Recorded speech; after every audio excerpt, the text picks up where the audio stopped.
अस्सलाम वालेकुम। मैं हूं शराफत राना। दूसरा रुख में नई वीडियो के साथ आपकी खिदमत में हाजिर। हमारा आज का मौजू बहुत दिलचस्प है।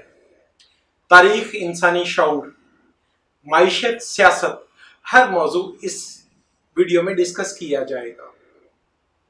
इस वीडियो को मैं कहना पसंद करूंगा सोशलिज्म के मुल्ला।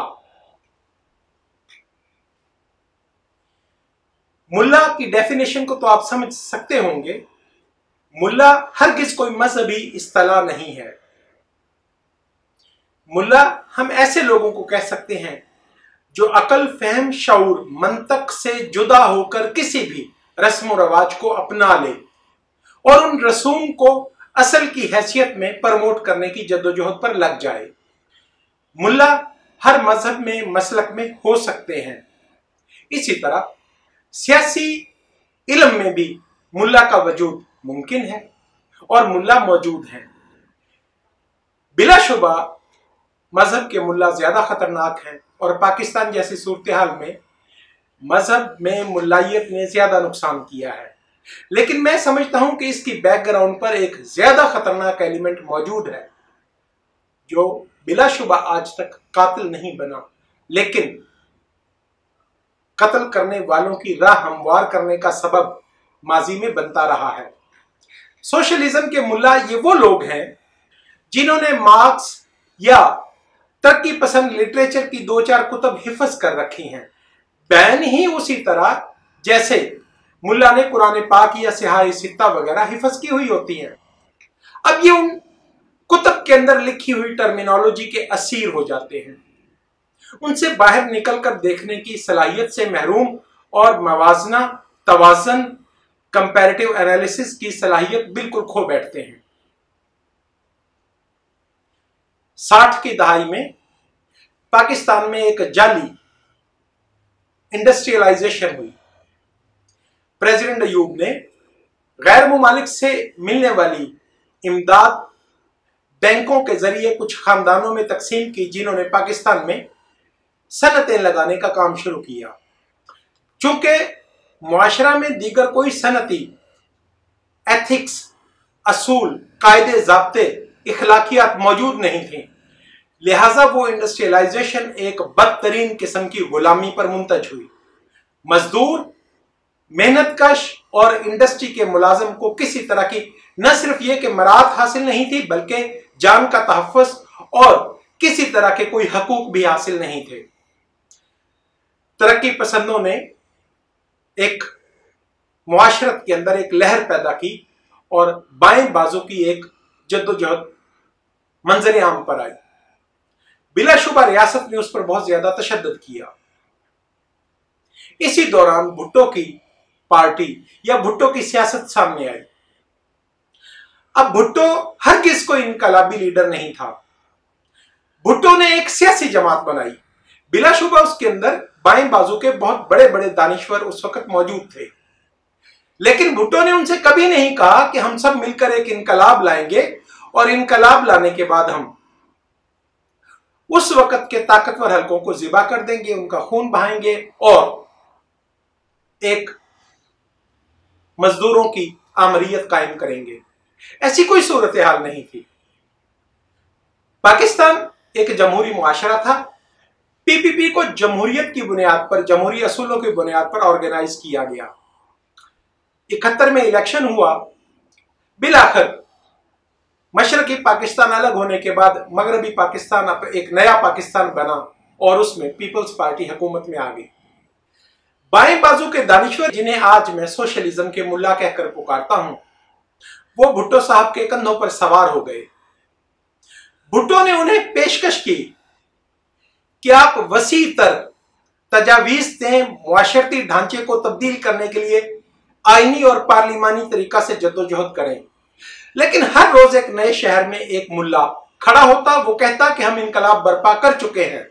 वो कहता कि पीपल्स पार्टी की तंजीम को या ओहदेदार को अदालत बनने का हक है और जल्लाद बनने का हक है। मुख्तलिफ शहरों में इस तरह की कई अदालत है कायम की गई और किसी ने डिप्टी कमिश्नर को सजाए मौत सुनाई तो किसी ने किसी फौजी अफसर को सजाए मौत का ऐलान किया। उसका नतीजा कि बाएं बाजू के लोगों और पीपल्स पार्टी के दरमियान एक कशमकश 3 से 4 साल तक चलती रही। चूंकि पाकिस्तान का निजाम पार्लिमानी जमहूरियत का निजाम था, इसलिए पार्लिमानी जमहूरियत पर यकीन रखने वाले बच रहे और सोशलिज्म के मुल्ला इस जंग में शिकस्त से दो चार हुए। आज 50 साल के बाद हम उन वजूहात को बआसानी पढ़ सकते हैं। आज तक सोशलिज्म के मुल्ला ये कहते हैं कि भुट्टो एक जागीरदार था, उसने हमारी मेहनत को यरगमाल बनाकर कामयाबी हासिल की और हमें एक टिश्यू पेपर की तरह फेंक दिया। मैं इस कायदे कुलिये से इत्तफाक नहीं करता। टिश्यू पेपर तो बेहैसियत चीजें होती हैं, इस्तेमाल बेहैसियत लोग होते हैं। दानिश को कभी कोई इस्तेमाल करके फेंक नहीं सकता। सच यह है कि उस वक्त के बाएं बाजू की लीडरशिप ने वक्त की नब्ज को पहचाने बिना अपने आप को 1930 के या 1920 के रूसी इनकलाब की मानिंद देखा, चीनी इनकलाब की मानिंद देखा और गलत नताइज और तवक्कुआत निकाली। यह सब कुछ अमली तौर पर मुमकिन नहीं था। भुट्टो एक मुंतखब वजीर आजम थे, पार्लिमानी जमहूरियत के जरिए इक्तदार हासिल करने वाले। उन्हें मुआशरे में ताकत के पहलुओं का और जहतों का बखूबी अंदाजा था। उन्हें मालूम था कि फौज का इख्तियार कहां तक है और यकीनी तौर पर भुट्टो ये बखूबी जानते थे कि पाकिस्तान में अमूमी पार्लिमानी जमहूरियत के मुकाबला में फौज के इख्तियारात या ताकत या नफूस आम मुआशरा से 100 गुना ज्यादा है। भुट्टो को अपनी तमाम हैंडीकैप्स का, अपने नकाइस का इल्म था, इसलिए उन्होंने तजरीदी तरीकाकार इख्तियार किया, बहुत बड़े बड़े कदम उठाए। नेशनलाइजेशन की, जो पाकिस्तान की तारीख का एक ऐसा मुहय्यर अकूल वाकया है जिसकी मिसाल दोबारा निकालना, पैदा करना मुमकिन नहीं रहा। बहुत से लोग कहते हैं नेशनलाइजेशन एक फेलियर था। गलत कहते हैं, झूठ बोलते हैं। आप तसव्वुर करें कि उसी नेशनलाइजेशन या उसी कौमी रियासती मलकियती इंडस्ट्री के जरिए चीन ने आज 50 साल के बाद पूरी दुनिया पर कब्जा कर लिया है। भुट्टो ने यह ख्वाब 50 साल पहले देखा। मगर बहरहाल नेशनलाइजेशन के मौजू को हम किसी और वक्त में टच करेंगे, किसी और वक्त में उस पर गौर करेंगे। आज मौजू है सोच का। दिलचस्प बातें की जाती हैं। मैं हैरान हो जाता हूं जब उम्र की 60-70 बहारें देखने वाले आला तरीन दानिश्वर जो कहते हैं कि हम भुट्टो के करीब तरीन साथी थे, वो कहते हैं कि पाकिस्तान का मसला जागीरदारी है।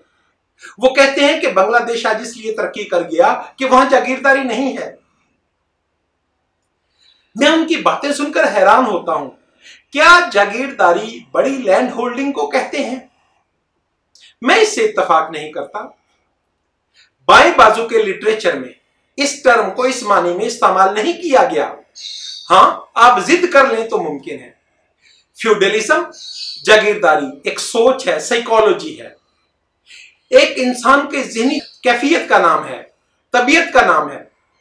अगर कोई भी शख्स इख्तियारात को अपनी जात में जमा करने का ज़हनी मरीज हो, ताकत के हसूल के लिए सब कवायद व ज़वाबित कुर्बान कर सकता हो, असूल कुर्बान कर सकता हो, तो वो फ्यूडल है। अगर कोई बड़ी लैंड होल्डिंग वाला शख्स, बहुत अमीर आदमी, बहुत सरमायाकार, अवाम दोस्त है, मजदूरों के हकूक का ख्याल करता है, उसके लिए वॉर करता है, जद्दोजहद करता है, अवाम के हकूक को महफूज करने के लिए आईनी और पार्लिमानी जद्दोजहद करता है, तो उसे हम मार्क्स वाले जागीरदार से कैसे मिला सकते हैं? मैं आज बैनुल अक़वामी सूरत-ए-हाल को देखकर इस बात को तस्लीम करने को तैयार नहीं हूं कि बांग्लादेश की तरक्की के पीछे वाहिद एक वजह वहां पर जागीरदारी निजाम का ना होना था। गलत बात है। पाकिस्तान के मसाइल जागीरदारी के बरक्स किसी और सतह पर मुंजमद है। पाकिस्तान का मसला उसका गल्फ के दहाना पर मौजूद होना है। पाकिस्तान की जियो स्ट्रेटेजिक पोजीशन पाकिस्तान के लिए मसला है और पाकिस्तान में अवाम के जमहूरी हकूक की खातर, जमहूरी पार्लिमानी निज़ाम बनाने के लिए, फलाही मुमलिकत बनाने के लिए जिस कदर कुर्बानियां जागीरदारों ने दी हैं, उसकी मिसाल नहीं मिलती, पूरी दुनिया में मिसाल नहीं मिलती। पाकिस्तान में अवामी हकूक के खिलाफ, सोशलिज्म के खिलाफ जहन साजी, मेहनत, जद्दोजहद, अवाम के हकूक छीनने के तमाम मुल्ज़म लोअर क्लास से आए हैं, लोअर मिडिल क्लास से आए हैं। पाकिस्तान के तमाम मसाइल सरकारी मुलाजमों की वजह से पैदा हुए हैं। पाकिस्तान का कोई जर्नैल जागीरदार तबका से नहीं आया, पाकिस्तान का कोई ब्यूरोक्रेट जागीरदार नहीं है, पाकिस्तान का कोई आला अदलिया का जज जागीरदार नहीं है, लेकिन उनके रवैये गैर जमहूरी हैं, उनके रवैये गैर पार्लिमानी हैं। पाकिस्तान के ये तीनों तबका, सरकारी मुलाजिम किसी भी शक्ल में जमहूरियत का बदतरीन दुश्मन है, अवामी हकूक का बदतरीन दुश्मन है। पाकिस्तानी मुआशरा में अगर आज सांस लेने की कोई गुंजाइश मौजूद है तो वो पाकिस्तान पीपल्स पार्टी, वजीर आजम भुट्टो, बेनजीर भुट्टो और आसिफ अली जरदारी की वजह से मौजूद है। और बिलाशुबा अमूमी सोशलिज्म के मुल्लाओं की जुबान में ये जागीरदार हैं, फ्यूडल्स हैं, बड़े लोग हैं। लेकिन कोई एक मिसाल बताए जिस वक्त भुट्टो ने आइन साजी के वक्त अपने मर्जी के मुताबिक फैसला लेने के लिए अक्सरियत राय को बुलडोज किया हो। भुट्टो ने कलील तरीन 85 के मुकाबले में 14 या 15 अरकान पर मुश्तमिल अपोजिशन की हर बात मानी मुत्तफिक आइन बनाने के लिए। बेनजीर भुट्टो ने हर लम्हा पर अपोजिशन को वैल्यू दी और उसकी तरजीहात के मुताबिक अपने रवैये को सेट किया। इसी तरह आसिफ अली जरदारी बड़े बिजनेसमैन हैं, बड़ी क्लास के हैं, जागीरदार हैं।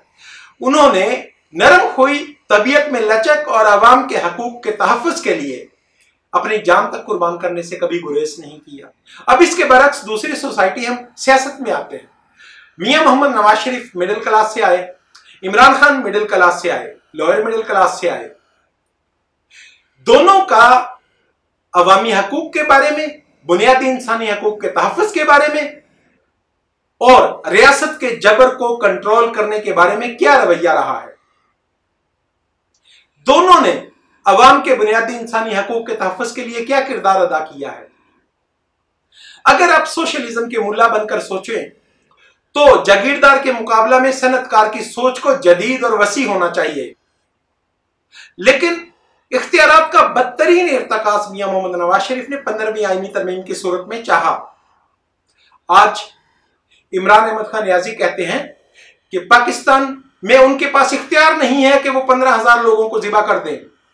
आज इस्लामी सदारती आइन की बात की जाती है, मतलब ताकत और इख्तियारात का कुल्लुहुम एक शख्स की जात में इर्तकास मांगा जाता है।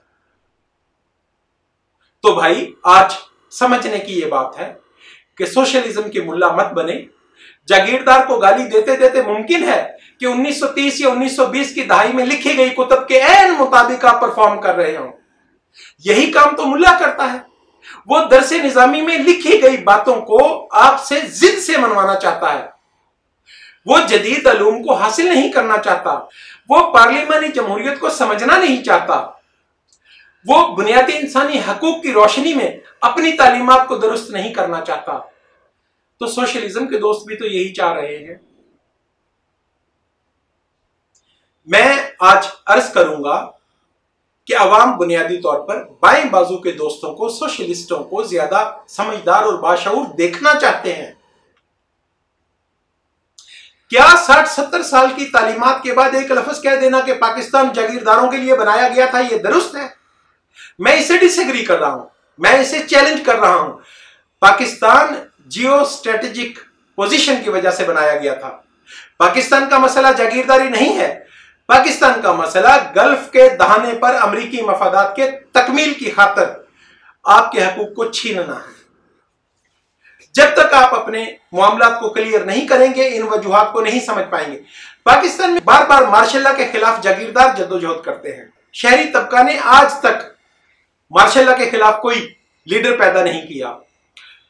शहरी मिडिल क्लास ने आज तक बुनियादी इंसानी हकूक की कोई वॉर नहीं की है। ये वॉर हमेशा जागीरदार लीड करते रहे हैं। मैं इस्तदा करता हूं कि अहले इल्म, अहले दानिश अपनी अदाओं पर गौर करें और पाकिस्तान को एक मजबूत पार्लिमानी जमहूरी मुल्क बनाने के लिए जद्दोजहद करें। मुमकिन है कि डायलॉग बाजी की हद तक ये बहुत अच्छा लगता हो कि आप कहें कि जागीरदारी पाकिस्तान का सबसे बड़ा मसला है। नहीं, पाकिस्तान का मसला पाकिस्तान में सरकारी मुलाजमीन का अबव द लॉ होना है। पार्लिमान, आइन और जमहूरियत सरकारी मुलाजमों की ठोकर पर रखा है। आपको इसके लिए जद्दोजहद करनी है कि एक ऐसा निजाम वजूद में आए जिसमें सरकारी मुलाजम पार्लिमान को, आइन को जवाब दे। मैं समझता हूं कि आज के लिए मैं अपने मौजू पर बात मुकम्मल कर चुका हूं। सोशलिज्म की मुलायत को छोड़कर हमें पार्लिमानी जमहूरी रवैये को सोचना और समझना होगा। बाएं बाजू के दोस्तों को इस नाम निहाद लड़ाई से निकलकर बुनियादी इंसानी हकूक की जद्दोजहद करने वाले लोगों के साथ खड़ा होना होगा, न कि एक लफ्ज जागीरदारी की आड़ में आप अवाम के हकूक छीनने वाले पीपीओ, साइबर क्राइम एक्ट जैसे बदनाम और एंटी टेररिस्ट कोर्ट, नैब जैसे बदनाम कानून साजी करने वाले लोगों को आप जमहूरियत का चैंपियन करार देते फिर, सिर्फ इस वजह से कि वो सनत के मैदान में मौजूद हैं और वो ज़हनी तौर पर सबसे बड़े फ्यूडल हैं। वो जब इक्तदार में आते हैं तो वो सादकाबाद के एक चपरासी के ट्रांसफर भी अपने हाथ में लेते हैं। वो हर तरह के इक्तदार को, इख्तियारात को अपनी जात में मुर्तकिज करने की जद्दोजहद करते हैं। जब आपका मुल्क पार्लिमानी जमहूरी रवैये की सियासत को समझ पाएगा, उसके बाद आप गरीबों के, मजदूरों के हकूक की जद्दोजहद को ज्यादा आसानी से कर सकते हैं। इस बात से कोई शख्स इनकार नहीं कर सकता कि बाएं बाजू की कुव्वतों को सर्वाइवल के लिए स्पेस और बोलने की आजादी सिर्फ और सिर्फ पाकिस्तान की जमहूरी सियासी जमातें ही देती हैं। कभी किसी फ्यूडल ने किसी शख्स को इस वजह से जेल नहीं भिजवाया, कैद नहीं किया, उसकी जान नहीं ली कि वो अवाम के हकूक की जद्दोजहद की जंग लड़ता है। हमेशा उन्हें इज्जत देते हैं। आज के लिए इसी कदर। यूट्यूब चैनल दूसरा रुख को सब्सक्राइब करें, शेयर करें और कमेंट करें। खुदा हाफिज़।